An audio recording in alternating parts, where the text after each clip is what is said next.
Hey everybody, it's Jill here. I love wig chats because that means that I've decided to keep another wig. I just got this one this morning. I'm hoping that I'll be able to feel a little more comfortable in this one than I did with Rosie. This is a smart lace. This is not the heat defiant friendly, or the heat defiant fiber, I should say. This is ALIA in 12FS8 Shaded Praline. So let me show you the cap first before we go much further. This is ALIA. She has basically the same exact cap as Eve here.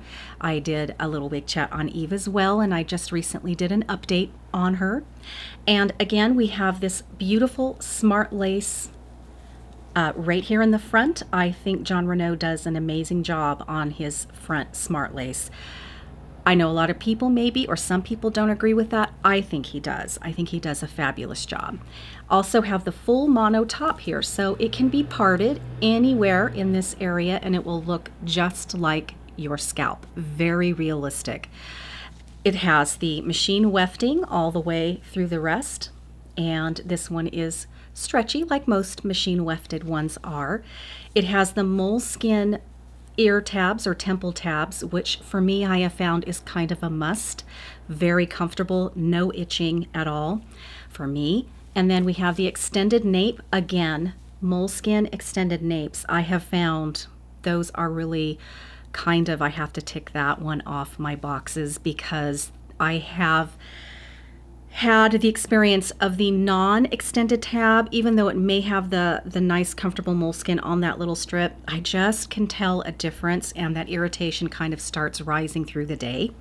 This does have the Velcro pull tabs as well.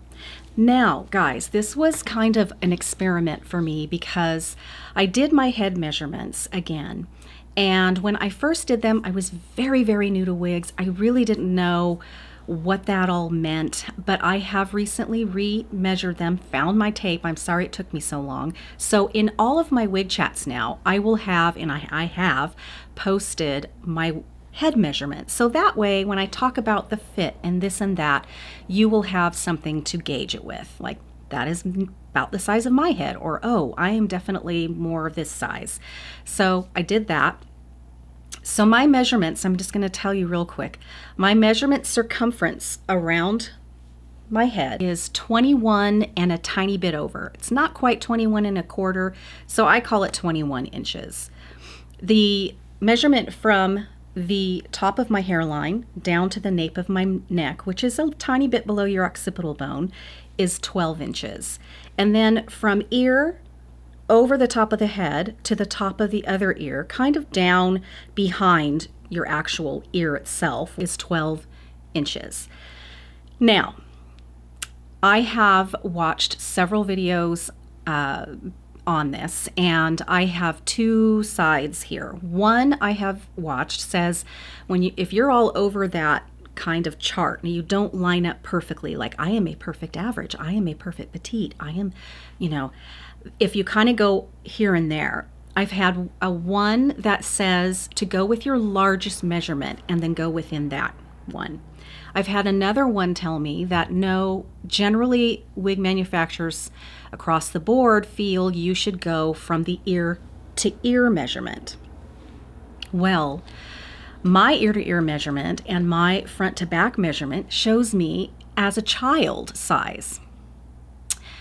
So it's like, and then if I went with the 21 inch, that's petite. If I went with a 21 and a quarter, 21 and a little over, I could technically be a petite average. So I have been ordering average size, and for the most part, I've been able to make that work. But my struggles definitely make sense now because, when I put bring it down, I have a little kind of bulk back here. And if I really bring it down to where the wig kind of wants me to get rid of that bulk, it really sits crunched up against my ear. Well, that makes sense, for no other reason is my measurements from here to here are really not average size. And then my measurement from here to back, that's why I have that problem with some bunching back here. The problem is if you find yourself more in the petite side, you don't have the options. So you generally have to deal with, if you want a certain style, it's not offered in petite, and sometimes they're also not offered in large. So if you don't fall into that perfect average category, then you have to start, adjusting these tabs. It will adjust within a ½ an inch. So you can really get that circumference to work for you probably with an average cap. Where the problem lies is these measurements. Can't really do much about those measurements. You could make your circumference fit you more comfortably and secure, but you're going to get some gapping if you don't fall perfectly in that average category. So this one, guys, I ordered in petite. This is kind of an older Jon Renau classic style. It is very popular. It's been around for a little while, and they do have this in petite, and I'm not sure if they have it in large. I could double check for you. But you could check it out if this is something that interests you. So I got this one in petite. I tried it on. Huge difference. Go figure. There is a huge difference. It fits me like a wig is supposed to fit. Ha ha! It took me a while, but there you go.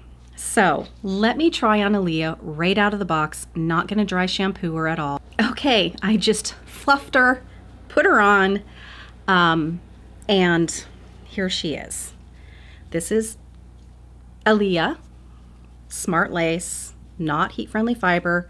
She definitely has a lot of shine, just like the Rosie when we first did that. Now, she does remind me a little bit of Rosie. She's got a little bit of flippy here at this end. And, again, we have that shine with this regular synthetic fiber that I am not used to. So she needs a little bit of texture. I am definitely going to be doing the dry shampoo on this one. I do it with every wig that I have for the texture, but this one's going to be definitely both for the shine and texture. Let me just, before we play with this too much, show you kind of the shape of this one. So this is my left side. She's got the little flippies here. It's kind of more of a bob here on the side. So it's kind of a hybrid of a bob and a shag, which I kind of like that. And this is my right side.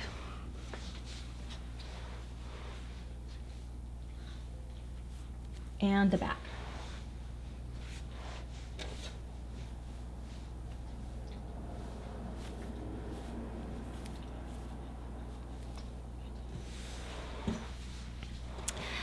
Okay, so let me tell you my thought behind this one. It went two ways. You know how much I love my Elizabeth wig. You also know that she is pretty much not wearable at the moment. I'm hoping that I can change that by trying out a few things to revive her. Anyway, I love the style of Elizabeth so much. Now, this is why I ordered ALIA. I was looking at her on the website and looked at some reviews and thought, you know what? I know this is an older Jon Renau style, but I think, and I have not heard anybody else make this comparison, but now the fibers don't feel the same. It doesn't have kind of that same body feeling as Elizabeth does, especially through here. Elizabeth is 100% hand-tied cap, so, But I think this has a potential to look very similar to Elizabeth, very similar to the upstage. It's that wonderful kind of flippy bob that I tend to gravitate toward and I really like. Now, I like this one. I can already tell I'm going to like this one better than my Rosie because of the fact that Rosie just has that really overstyled, just mwah, kind of Crystal Carrington from the 80s look to it. And this one does a little bit have that, but I feel like I could very easily work with this one a little better. This is not a heat-friendly wig, so to change that shape in using heat is really kind of out of the question, and I have proof of that because I tried that on Rosie, and it wasn't a complete flop, but I'll talk about that later at the end of this video. But long story short, I don't have Rosie anymore, guys. She ended up literally in the trash. And it was me experimenting and did not go well. Anyway, so I thought, you know what? I really liked Rosie. I like the idea of Rosie. I liked being able to style her in different ways, and I liked the length. I just liked parts of Rosie. So to me, this was a hope, and I don't know yet, but this was kind of a hope of things that I liked about Rosie and things that I really liked about my Elizabeth wig and still do, and my Upstage. So that's kind of the thought process behind my purchase with this one. The price point was nice, and again, the trade-offs, not 100% hand-tied. Upstage by Raquel Welch, Elizabeth, Jon Renau, both 100% hand-tied wigs. You're not going to get that same feel and movement with this one, but I'm hoping that this one will be a more wearable style that I will feel is a little bit more modern than the way my Rosie came out of the box. And again, it's frustrating because I felt like I could get Rosie to work, but the style was in there so hard and heavy that no matter what I did, not using heat, it just wouldn't work for me. So I tried to make it work for me.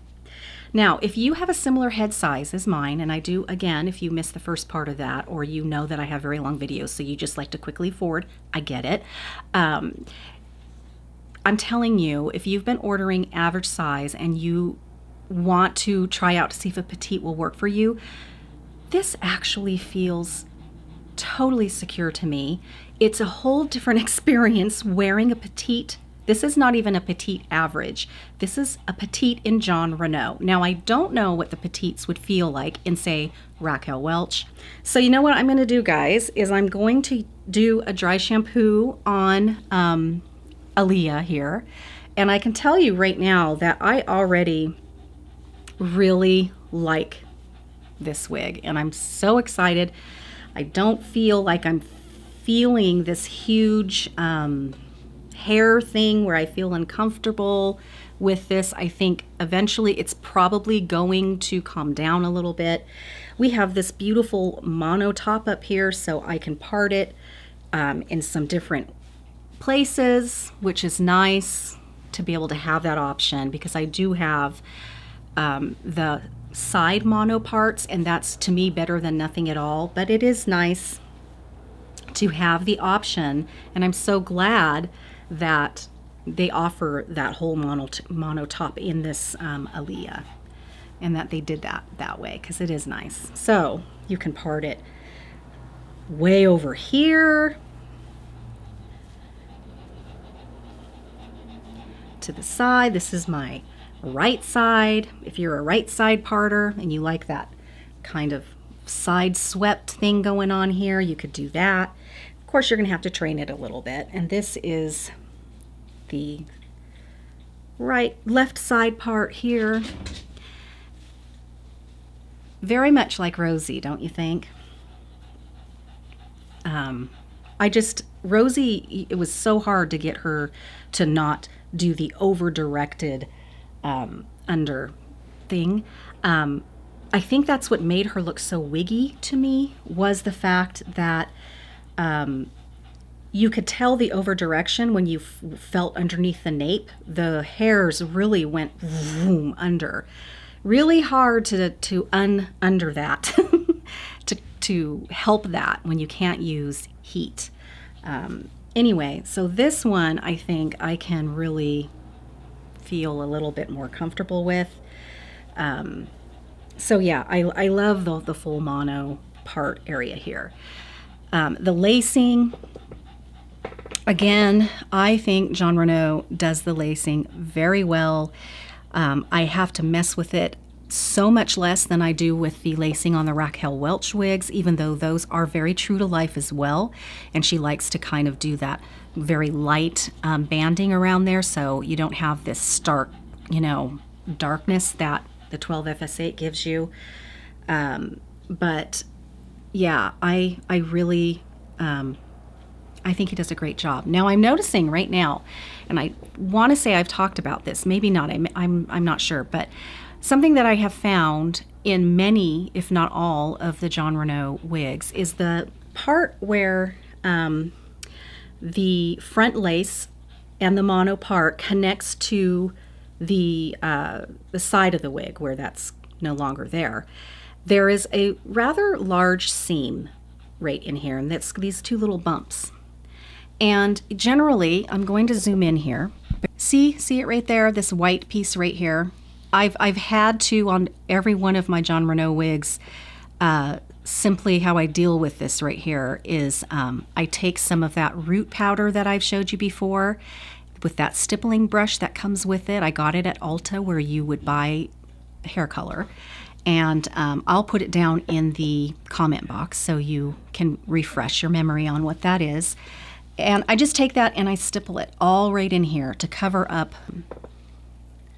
that seam that's there, and it's also right here as well. Okay, what I would do with the 12FS8 is I take that powder and I doctor up my sides here because my natural color is very, very mousy brown, very ashy with gray in it. So, you know, this is my natural hair here, but I'll take that rooting powder and dot it and really stipple the skin under where my hair grows. And then I also bring it out. It's waterproof. I bring it out into my natural hair just to blend it in a little more. My natural hair, for instance, comes out here on the side and grows this way. So I'll take that powder and dot it, stipple it all through there as well. So if it blows back or something like that, it's just fools the eye a little bit. Okay, so basically I have ran out of my dry shampoo, so I didn't really get to do very much dry shampoo on this. The two that I have that I've used is the My Amazing Blow Dry Secret. This is one of the dry shampoos. And the one that I really like, this was just a sample size to see if I liked it. I got it at my beauty supply place, but you can get it at Ulta.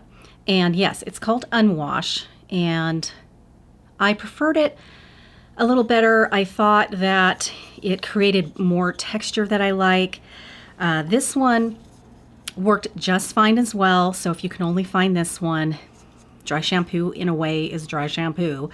But I did prefer also kind of the smell, even though it generally dissipates. The smells don't really stick with you all day, but so anyway, unfortunately, I didn't really get to dry shampoo this too much. I did a little, but not as much as I would like, because I really like to pick up the layers and get it all over. So I knew I was running out and kind of did it on just the top layer. So I think definitely washing this wig right away is probably going to be the thing to do to help to get rid of that shine even more. Again, I don't have a lot of experience with these non-heat friendly fibers wigs, so yeah, I'm trying to kind of work past some things. I did use a little bit of the Jon Renau holding spray. I've talked about this hairspray before. If you're looking for something that's going to hold like traditional hairspray, if again you're new to wigs and all of that, not going to happen. This is a synthetic fiber friendly hairspray, and you're not going to get that.